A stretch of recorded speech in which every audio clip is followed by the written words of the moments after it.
Okay, so this is what it looks like underneath the carpet.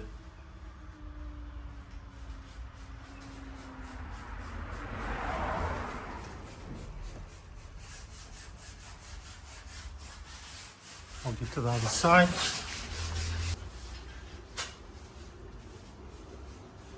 Okay, we'll just take video of disconnecting the sub and sealing it before we remove it.